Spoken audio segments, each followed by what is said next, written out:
Hi, Professor. Hi, everyone. Our group will be discussing about what happened during the negotiation between Disney and Lucasfilm.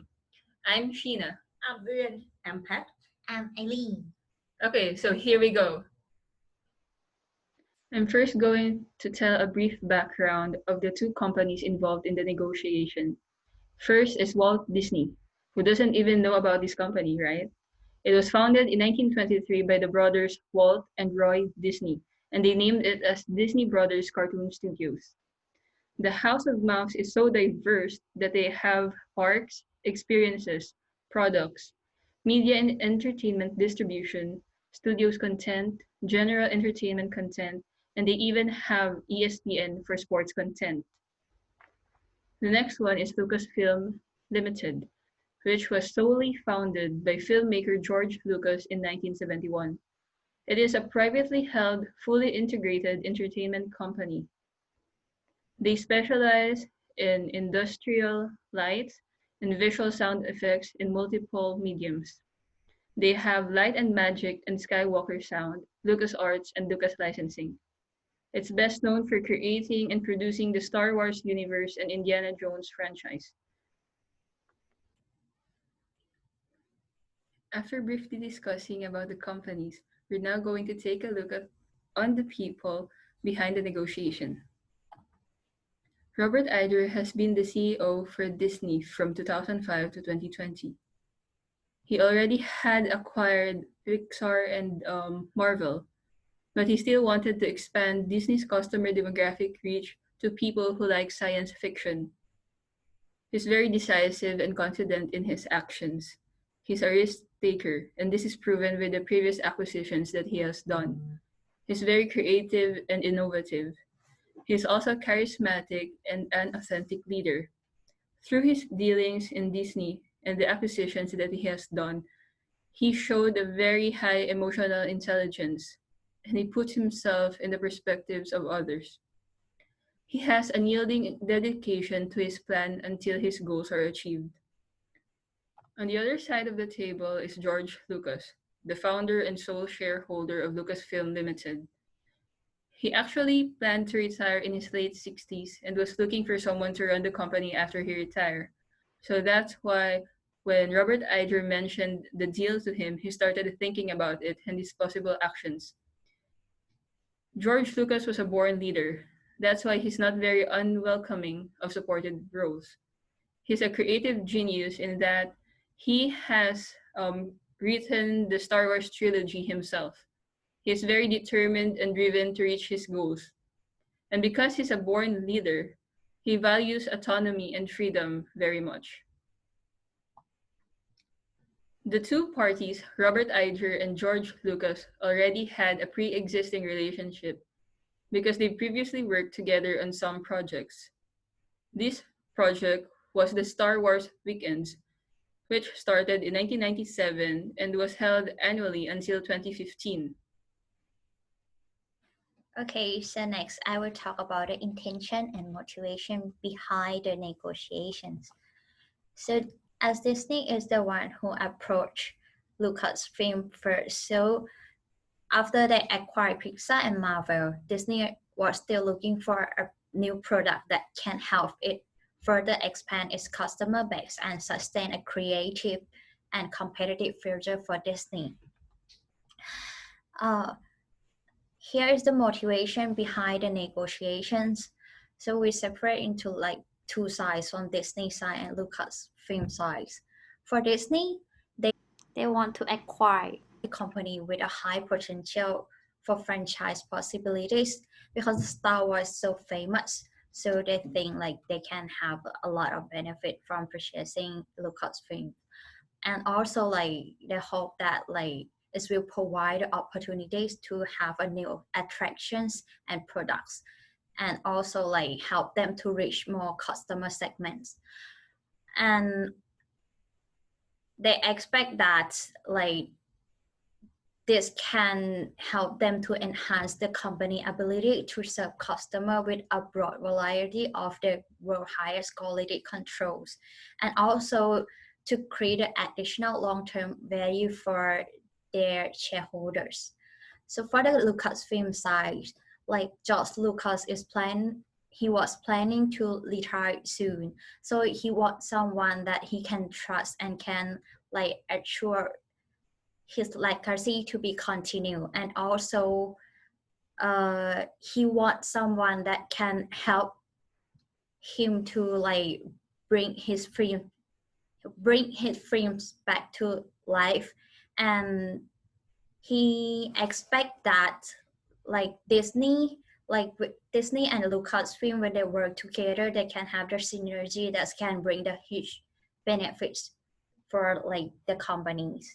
Next is the process of the negotiations. I will start with the overview of negotiation timelines. Start from May 2011 when Robert Iger contact George Lucas and arranged to have small talk at the restaurant during the Star Tour opening.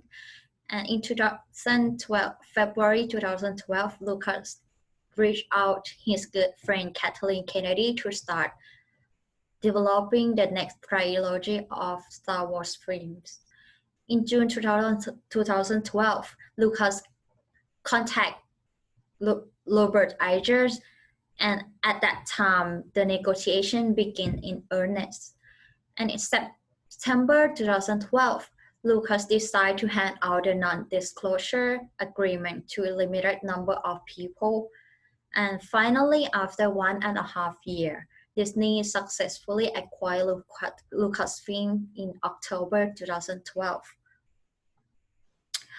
So next, I will talk more about the tactic behind the negotiation during each period.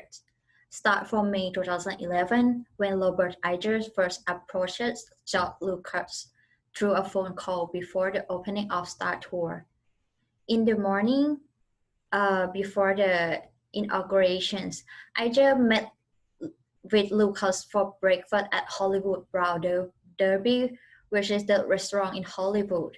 And actually, that restaurant is closed in the morning, and it's on that day it's only open for two of them to have the free talk.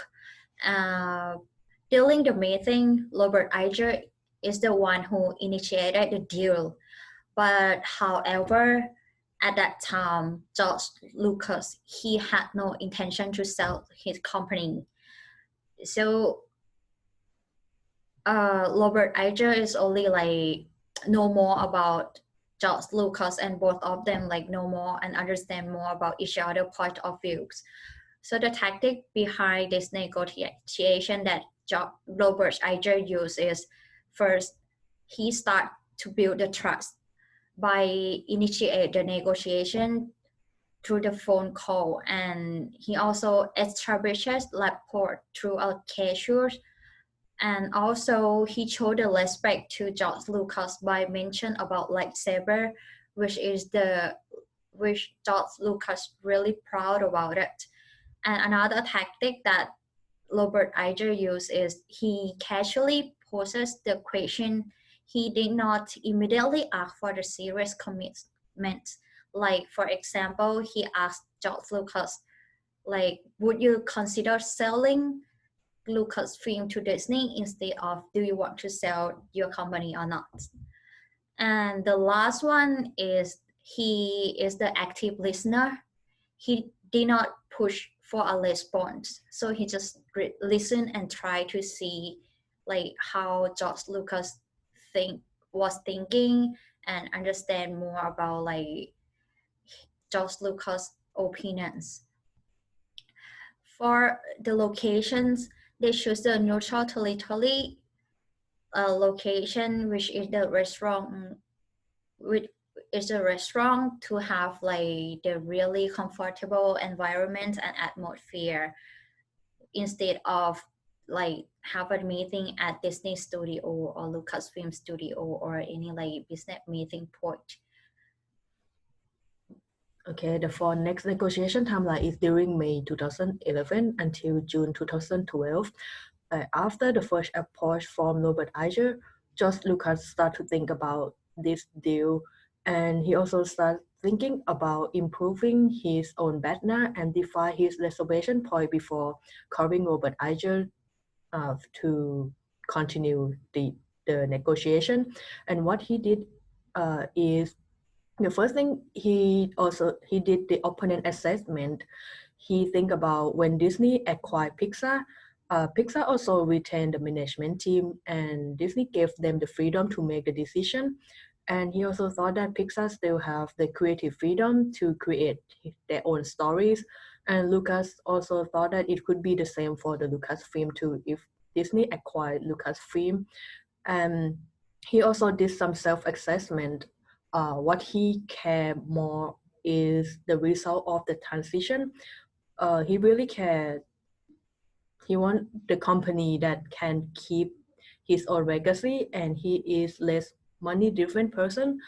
And the next, he assumed that the possibility of retaining control and influence over the Star Wars universe film after the acquisition. And the last, what he aware is he aware of the importance of having the trust and dependable person to lead his company after he retires. Okay, and from the point that Lucas need to find the one who he can trust to lead his company after he retires. On February 2012, Lucas invited Kathleen Kennedy out for lunch and asked her to co-share Lucasfilm with him. And at this point, Lucas was already start to build his partner by brainstorming on the way to make the company more valuable and attractive, not only for Disney, but also for the potential buyer that interested in Lucasfilm.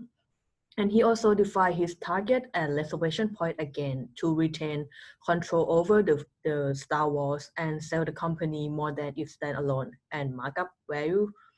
And we found some tactics that Lucas used during this negotiation. So Lucas tactics, the first one is he utilized his network.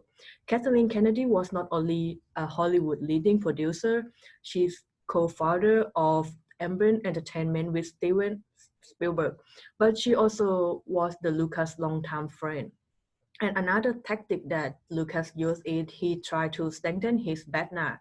So he prepared a great future for the company by getting a high-profile person to lead the new management, and also aim to attract the interest of Disney and also the other company in Lucasfilm.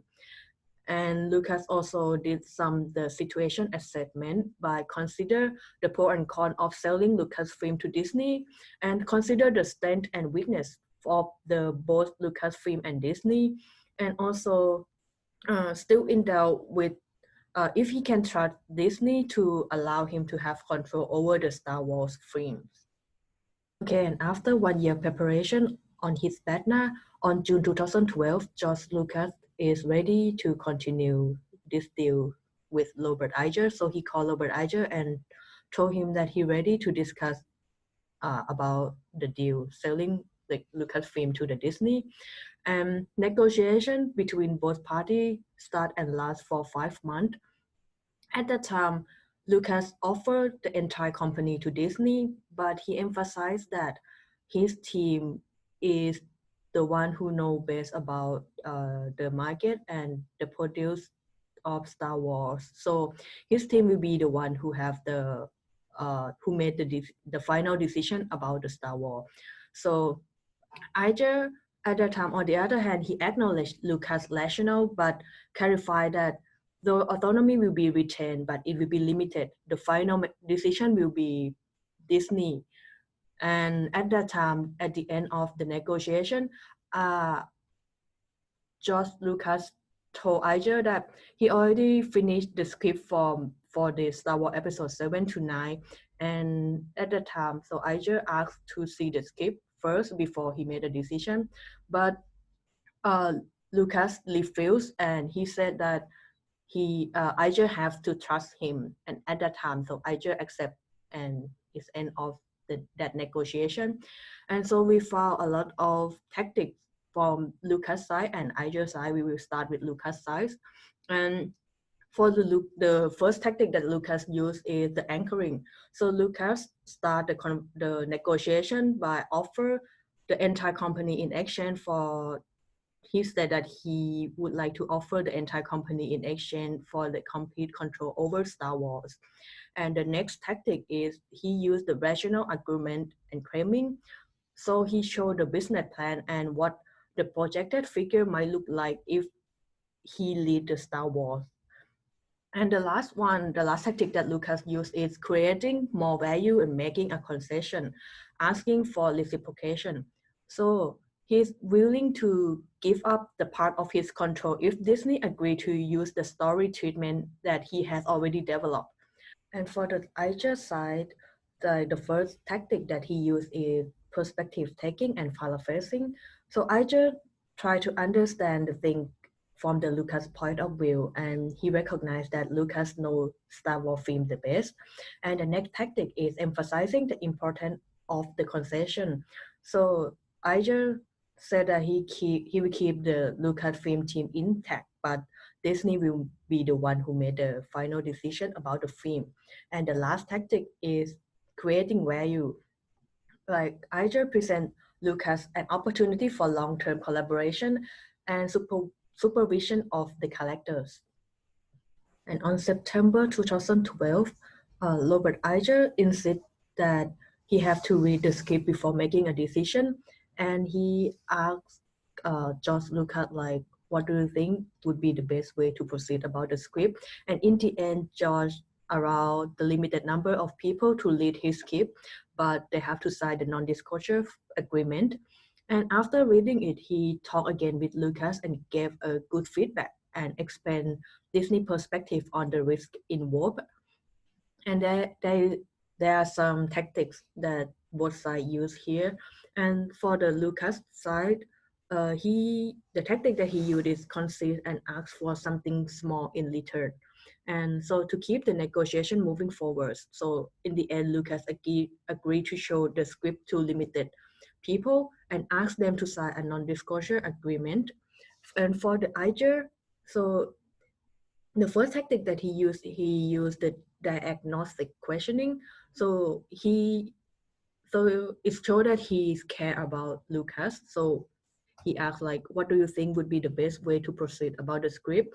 And the agent was consistent in his attitude of considering matter at Lucas' perspective. And the next tactic that Iger used is build up a counter offer. Like I just start the tone by acknowledging that the script was good, but and then he explained the possible risks that Lucas have missed and made the counter offer. And at the end, he said like, okay, the Star Wars will release globally, but our core market will be the US. Okay, and finally, it's come to the end of the negotiation on October 2012. So Disney successfully acquired the ownership of Star Wars, Indiana Jones, and Lucasfilm, operating business in film production, consumer product, video games, animation, visual effect, and audio post-production like ILM and Skywalker Sound. The deal was valued at 4.05 billion US dollar and was equally split between stock and cash, and it ensured Lucas a position as a consultant and made him the second largest Disney shareholder after the Lawrence Job Trust. So now let's move to the negotiation result. As mentioned in the previous slide, after 18 months when Robert Iger first initiated about the acquisition, or after 5 months of exhausting negotiation, they successfully signed a win-win deal. And with that, Lucas received 4.05 billion US dollar, equally split between Disney stock and cash. However, what are the real results for each party, for Disney and for Lucasfilm? So firstly, for Disney, they got more new opportunity to earn money. And actually, like their stock price kept increasing since December 2012. And the four Star Wars feature film Disney had released in 2015 have grossed more than 4.8 US dollar billion at the box office. So obviously they make good money.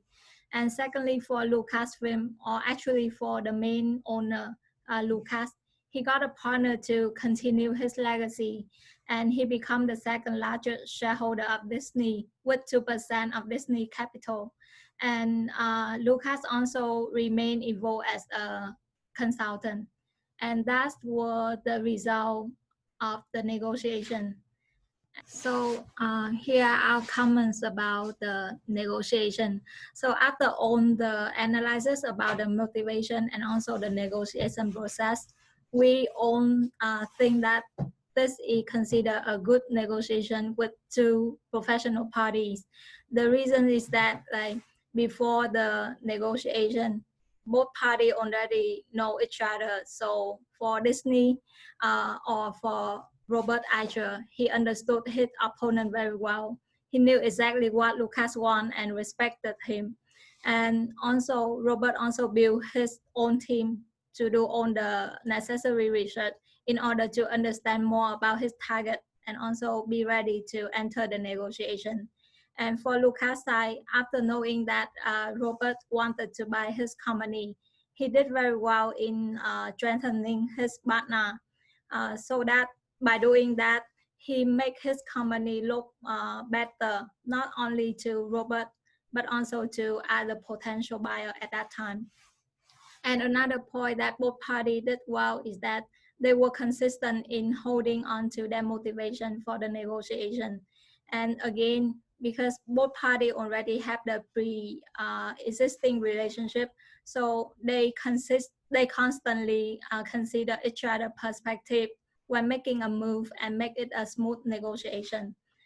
And now for like if we have been the chief negotiator of two sides, what would we have done differently? So it's obvious that Disney did a great job on this negotiation. So if we were Disney, we would do exactly the same thing. And for Lucas, actually, he also did a good job throughout the negotiation and also in strengthening his partner. However, one side result from after the deal done is that Disney did not follow the original plan, and he changed or replaced the writer and director that Lucas picked himself. So if we were Lucas, we would have proposed one more condition relating to the Star Wars trilogy. That is, Lucas and his team will be the final decision maker for this trilogy. And that's the only thing we will do differently. So that's all for our presentation, and thank you so much. Thank you for listening, and we hope that you learned something from our presentation. Bye.